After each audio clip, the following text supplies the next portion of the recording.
Antrean penerima bantuan subsidi minyak goreng dan sembako ini mengular hingga ke Badan Jalan Nasional di Ciamis. Sekitar 800 warga Kelurahan Sindang Rasa ini menerima bantuan tunai sembako dan bantuan subsidi minyak goreng dengan total Rp500.000. Bantuan tunai sembako dan BLT minyak ini diharapkan bisa meringankan beban masyarakat di tengah harga kebutuhan pokok yang tinggi saat ini. Pemerintah mengimbau bantuan tunai Rp500.000 ini digunakan untuk membeli sembako di warung mana saja dan tidak digunakan untuk kebutuhan lain selain sembako, apalagi membeli pakaian untuk Lebaran.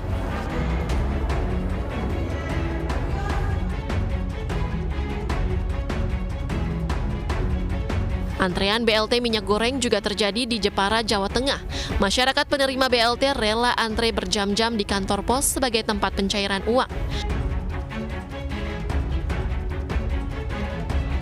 BLT minyak goreng disalurkan selama sepekan ke depan.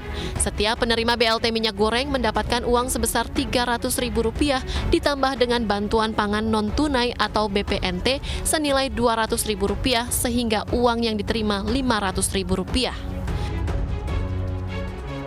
Masyarakat penerima bantuan diwajibkan menunjukkan kartu vaksinasi COVID-19 untuk bisa mengambil bantuan. Namun bagi warga yang belum menjalani vaksin tak perlu khawatir karena di tempat pencairan BLT minyak goreng telah ditempatkan tenaga medis untuk melayani vaksinasi.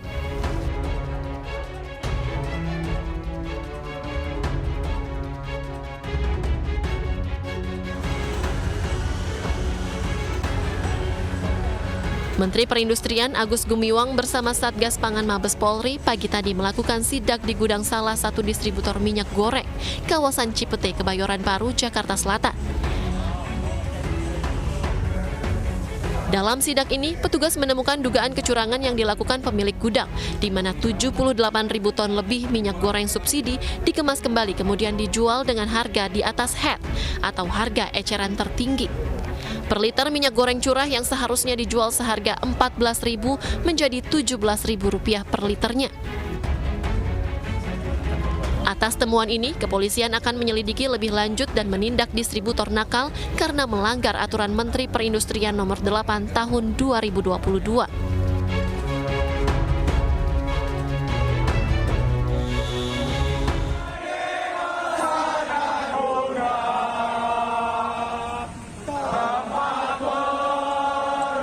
Gelombang unjuk rasa mahasiswa terus berlanjut. Ribuan mahasiswa yang tergabung dalam BEM Surabaya Kamis siang berunjuk rasa di depan gedung DPRD Jawa Timur. Mereka membawa sejumlah poster yang bernada kritikan terhadap pemerintah atas kenaikan harga bahan pokok dan BBM yang dinilai semakin mencekik rakyat. Dalam aksinya, ribuan mahasiswa memblokir jalan protokol Indrapura, Surabaya. Hingga sore ini, aksi unjuk rasa mahasiswa di Surabaya masih berlangsung dan mendapat penjagaan ketat aparat kepolisian.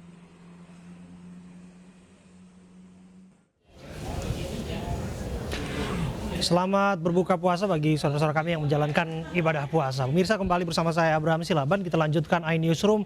Tomat, buah yang kaya akan vitamin C ternyata bisa disulap dan diolah seperti kurma. Makanan yang dikenal dengan istilah torakur menjadi camilan favorit untuk berbuka puasa di Semarang, Jawa Tengah.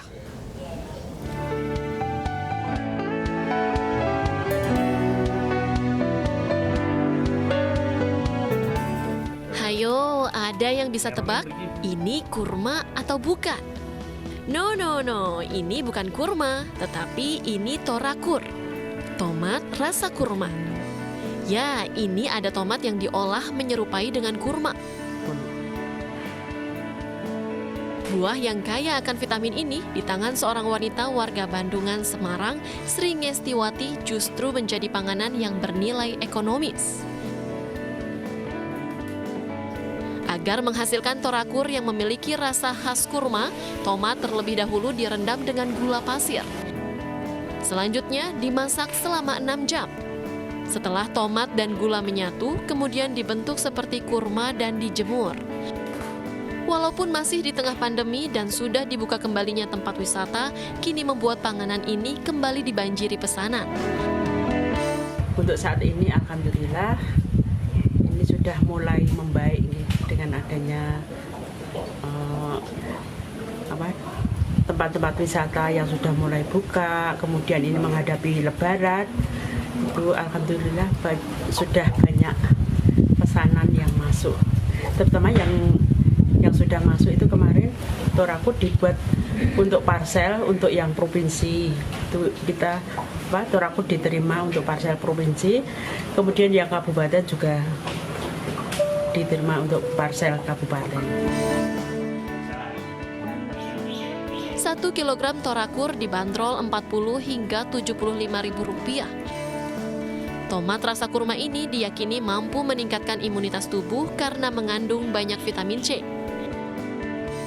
Nah, bagaimana dengan Anda? Penasaran atau sudah pernah merasakan kenikmatan menyantap torakur?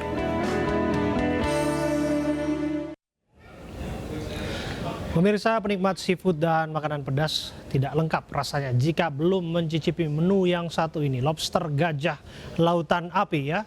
Namanya sudah mirip Bandung lautan api. Nah, kira-kira daging lobster berukuran raksasa ini memiliki rasa seperti apa? Kita simak bersama.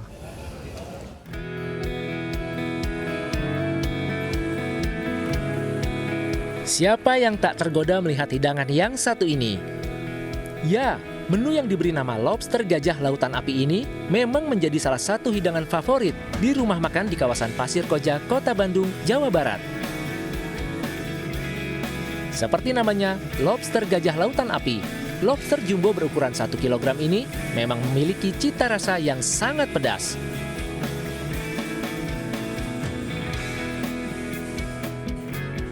Cara membuat hidangan ini cukup sederhana. Siapkan lobster gajah berukuran besar, kemudian siapkan wajan, lalu didihkan air putih. Selanjutnya masukkan daging lobster yang sudah dibersihkan, diikuti bumbu lainnya seperti cabai merah, cabai kering, sambal bawang, saus, gula putih, serta penyedap rasa, aduk hingga bumbu merata. Tekstur daging lobster yang lembut dan manis dipadukan dengan campuran bumbu rempah super pedas tentunya semakin menggugah selera pengunjung.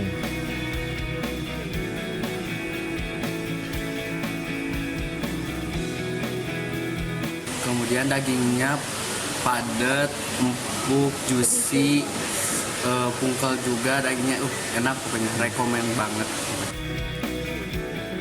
Nama lobster gajah jumbo lautan api diberikan karena ukuran lobster yang besar. Sementara istilah lautan api diambil dari bumbu warna merah yang didominasi potongan cabai yang rasanya begitu pedas. Perhatian karena dari namanya dan juga dari rasanya yang asin gurih cocok banget gitu dipaduin sama daging lobster yang rasanya manis. Dengan kocek Rp250.000 saja, satu porsi lobster jumbo lautan api ini bisa disantap 2 hingga 3 orang. Bagaimana?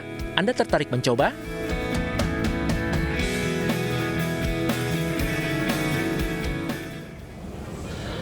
Pemirsa, kita akan menuju ke kawasan Tebet, Jakarta Selatan untuk melihat menu buka puasa yang jadi favorit warga.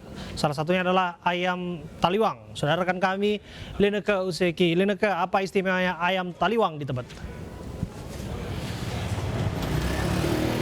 Ya, Abraham dan juga pemirsa, sebelum saya menjawab pertanyaan Anda, saya mengucapkan selamat berbuka puasa terlebih dahulu untuk Abraham dan juga pemirsa yang berdomisili di wilayah DKI Jakarta dan juga sekitarnya. Langsung saja kita lihat ayam bakar taliwang yang dijual di Jalan Bukit Duri Selatan yang ada di kawasan Tebet, Jakarta Selatan. Kalau kita lihat di sisi kiri saya, ini memang ayam bakar taliwang. Anda tidak perlu jauh-jauh sampai ke Mataram dan juga Lombok karena di sini sudah ada ayam bakar taliwang. Kalau kita lihat ini, cara proses ataupun pembakarannya dengan cara ayam-ayam ini kemudian dijepit dengan menggunakan penjepit besi, dan untuk proses pembakarannya sendiri ini memakan waktu kurang lebih sekitar 10 menit, baru kemudian nantinya akan dicelupkan di sambal-sambal yang ada. Nah, kalau kita berbicara mengenai ayam bakar taliwang, nampaknya nggak afdol nih pemirsa kalau saya nggak berbincang langsung dengan penjual yang ada di sini. Selamat sore, Mang Yudi ya. Selamat sore, Bu. Selamat sore, Mang Yudi. Aku kalau boleh tahu nih, Mang Yudi, kalau dalam satu hari ini selama bulan puasa, bulan suci Ramadan seperti ini, berapa sih porsi yang disediakan, Mang Yudi? Kalau hari biasa 80 ekor, kalau bulan puasa 110 ekor. 80 sampai dengan 110 ekor. Kalau dari penjualannya sendiri di bulan Ramadan ini meningkat atau justru menurun nih, Mang Yudi nih? Meningkat 50%. 50% meningkat nih ya. Kalau 50% meningkat, kalau boleh saya tahu juga nih Mang Yudi, ini kan yang paling khasnya kalau dari ayam bakar Taliwang adalah sambelnya. Ini sambelnya ini berarti olahan sendiri nih Mang Yudi nih. Online ya Bu.